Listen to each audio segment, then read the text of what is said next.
छात्रों, कैसे हो? उम्मीद करता हूँ अच्छे होंगे। मेरे प्यारे छात्रों, स्वागत करता हूँ आपका अपना यूट्यूब चैनल पे।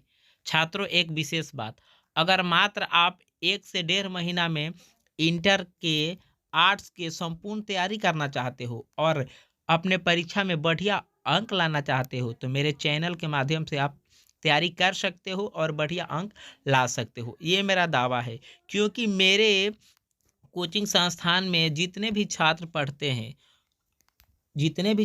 पढ़ते हैं लगभग 10 सालों से बढ़िया रैंक से वो लोग उत्तीर्ण हो रहे हैं। 345, 354, 360, 405 इतने नंबर से लोग पास होते हैं। तो मैं आपसे ये दावा करता हूँ कि आप मेरे इस यूट्यूब चैनल के माध्यम से पढ़िए और ये उम्मीद है कि आप जो है कि बिल्कुल अपने परीक्षा में अच्छे अंक लाएंगे। तो चलिए, आज के इस क्लास में हम पढ़ते हैं क्लास 12 का 12वीं का होम साइंस। होम साइंस में उन सारे प्रश्नों को पढ़ेंगे जो प्रश्न भी आए हैं, ऑब्जेक्टिव है। तो चलिए स्टार्ट करते हैं आज का ये खास वीडियो। पहला प्रश्न है छात्रों, निम्न में से कौन सा कथन कथन सही नहीं है? तो शराब व नशीले पदार्थ का सेवन करना, ये कथन जो है कि सही नहीं है। दूसरा प्रश्न है, माँ के स्तन से निकलने वाला पहला दूध क्या कहलाता है? माँ के स्तन से निकलने वाला पहला दूध क्या कहलाता है? तो कोलेस्ट्रॉम। याद रखेंगे छात्रों, कोलेस्ट्रॉम। ये जो प्रश्न है ना, बार बार पूछा जाता है, ठीक है, कोलेस्ट्रॉम। तीसरा प्रश्न है छात्रों कि शिशु को बीसीजी का टीका कब लगाया जाता है? तो 3 से 3.5 माह के बीच। 3 से 3.5 माह के बीच। याद रखेंगे, छोटे बच्चों का जो बीसीजी का टीका होता है ना, 3 से 3.5 माह के बीच लगाया जाता है। चौथा प्रश्न है, जन्म के समय नवजात शिशु का औसत भार क्या होता है? तो 2.5 किलो से 3.5 किलो तक। हमारे भारत देश में जब बच्चे जन्म लेते हैं और वो बच्चे स्वस्थ है तो उनका वजन जो होगा 2.5 किलोग्राम से 3.5 किलोग्राम।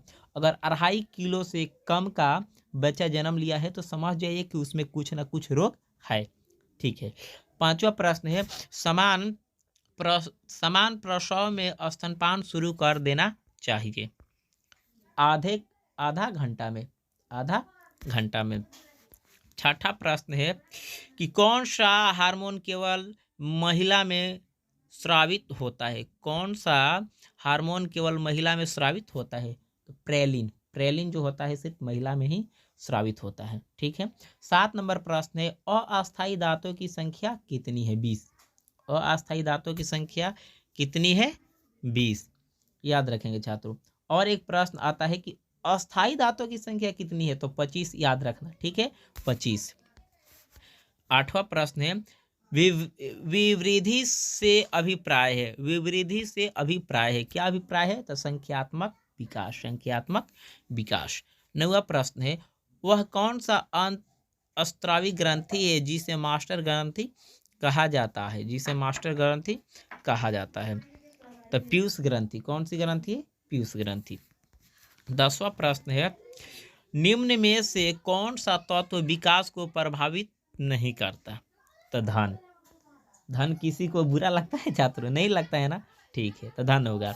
11 नंबर प्रश्न है छात्रों कि निम्न में से कौन ध्वनि प्रदूषण का समान स्रोत है? तो सड़क यातायात। नेक्स्ट प्रश्न देखते हैं 12 नंबर। 24 नंबर, विटामिन ए घुलनशील है वसा में। किसमें? वसा में। 25 नंबर प्रश्न छात्रों, सूर्य की रोशनी से कौन सा विटामिन मिलता है? तो विटामिन डी, जो कि अभी इस क्या बोलते हैं, इस मौसम में जरूरी है, ठंडा का मौसम में जरूरी है, ठीक है। तो सूर्य की रोशनी से कौन सी विटामिन मिलता है? तो विटामिन डी। 26 नंबर प्रश्न है हमारा कि निम्न में से किस प्रकार के भोजन में जीवाणुओं की वृद्धि तीव्र गति से होती है? तो प्रोटीन युक्त भोजन में, ठीक है। 27 नंबर प्रश्न है हमारा भोजन के पौष्टिक मूल्य में वृद्धि करने की विधि है। इनमें सभी, ठीक है, खमीरीकरण भी है, अंकुरीकरण भी है, विभिन्न भोज्य पदार्थ का मिश्रण भी है। कुल मिलाकर ऑप्शन डी सही हो जाएगा, ठीक है छात्रों। 28 नंबर प्रश्न है हमारा 28 नंबर प्रश्न है विटामिन ए निम्न पदार्थ में से किस में पाया जाता है? दाल में। दाल में जो है कि विटामिन ए सबसे अधिक पाया जाता है, याद रखेंगे। ठीक है छात्रों, और आंवला में भी पाया जाता है, इसको भी याद रखेंगे। ठीक है। 29 नंबर प्रश्न है हमारा कि एक के दूध पिलाने वाली माता को पहले 6 महीने प्रतिदिन के आहार में कितना अतिरिक्त प्रोटीन देना चाहिए? तो 20 ग्राम। कितना? 20 ग्राम। ये सवाल जो है कि इंपॉर्टेंट है, बार बार पूछता है। ठीक है, याद रखेंगे छात्रों। 30 नंबर प्रश्न है कि किसके द्वारा मानव का सूक्ष्मतम इकाई कोशिका की रचना होती है? तो प्रोटीन के द्वारा। किसके द्वारा? प्रोटीन के द्वारा। छात्रों, ये वीडियो आपको अच्छी लगी होगी तो प्लीज़ एक लाइक कर देना और मेरे चैनल को सब्सक्राइब कर देना, क्योंकि जो है कि आप मेरे चैनल के माध्यम से 8 सब्जेक्ट का जो आर्ट्स है ना, उनका पूर्ण तैयारी घर बैठे ऑनलाइन कर सकते हो। तब तक के लिए वंदे मातरम छात्रों।